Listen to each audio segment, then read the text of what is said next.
सबसे बड़ा कारण घर घर में आप मान के चलिए कि मोटापे को ला रहा है, जो आप गर्म के ऊपर जो ठंडा आप बासी सड़े हुए भोजन को पुनः गर्म करके जो आप उसका खान पान भक्ष्य कर रहे हैं। बॉडी मास इंडेक्स को हम प्रमाण नहीं मानते हैं, हम अपने शास्त्र को प्रमाण मान के चलते हैं। तो ऐसे में आप अपने खाने के साथ सलाद का सेवन कीजिए। घटा हुआ कफ आपके मेद विकार को, आपके स्थूल्यता को, आपके मोटापे को धीरे धीरे कम करना शुरू कर देगा।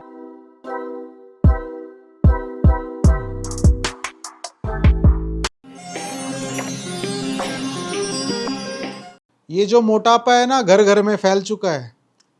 इसका कोई और कारण नहीं है, हमारी जीवन शैली, हमारी रात्रिचर्या, दिनचर्या और ऋतुचर्या के विपरीत जो हम खान पान कर रहे हैं, जो हम जीवन शैली को अपना रहे हैं, यही हमारे मोटापे का कारण है। सबसे बड़ा कारण घर घर में आप मान के चलिए कि मोटापे को ला रहा है, जो आप गर्म के ऊपर जो ठंडा पेय पदार्थों का सेवन कर रहे हैं।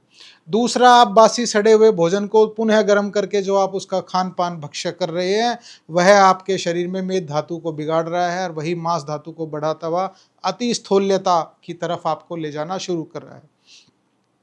मेदो मांस अतिवृद्धत्वा चल सिफ गुदरस तनय अयथो उपचयो उत्साहो नरो अति स्थूल्यच्यते। एक शास्त्रों में बहुत अच्छी परिभाषा मोटापे के बारे में दी गई है कि चलने पर यदि किसी व्यक्ति की स्तन छाती हिलती है और कूल्हे का हिस्सा मांस हिलना शुरू हो जाए, उसी को अति स्थूल्यता की परिभाषा शास्त्र ने दी गई है। ये बॉडी मास इंडेक्स को हम प्रमाण नहीं मानते हैं, हम अपने शास्त्र को प्रमाण मान के चलते हैं। ऐसा भार जिसको लेके व्यक्ति निरंतर घूम सकता है और अपनी दिन प्रतिदिन की क्रियाओं को नित्य कर सकता है, वह आदमी स्वस्थ है। अगर उनको नहीं कर पा रहा और अगर हिलन उसमें हो रहा है, तो वही स्थूल्यता, हाई ओबेसिटी की तरफ निरंतर बढ़ रहा है। तो ऐसे में आप अपने खाने के साथ सलाद का सेवन कीजिए, फ्रूट्स का सेवन कीजिए। आप रोटी के साथ एक कप जूस निरंतर सुबह शाम ले सकते हैं, जो कि धीरे धीरे मेद के संचय को काटना शुरू करेगा, शरीर से कफ को काटना शुरू करेगा और वही घटा हुआ कफ आपके मेद विकार को,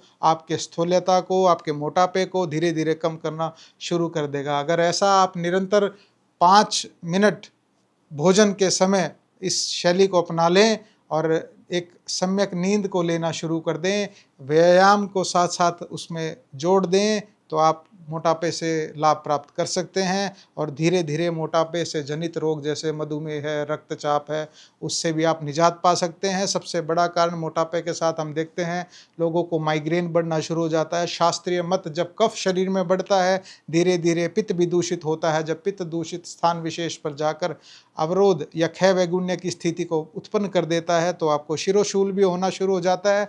तो इसी प्रकार से आप अगर सही खान पान और जीवन शैली आधारित चिकित्सा को चाहते हैं, तो आप हमारा चैनल जरूर दे सकते हैं और लाभ प्राप्त कर सकते हैं। स्वस्ति न इंद्रो वृद्धश्रवाः स्वस्ति न पूषा विश्ववेदाः स्वस्ति नस्तार्क्ष्यो अरिष्टनेमिः स्वस्ति नो बृहस्पतिर्दधातु। नाड़ी परीक्षण कराने के लिए वैद्य जी से मिलिए रोजाना रोहतक में गली नंबर 5 विनय नगर, हुड्डा सेक्टर 1, दूसरी पुलिया के सामने मेन दिल्ली रोड, और दिल्ली में महाराजा अजमेर भवन, अध्यापक नगर, नजदीक नारायण धर्म कांटा, नागलोई। अधिक जानकारी के लिए संपर्क करें 8595299299 या 7428299299।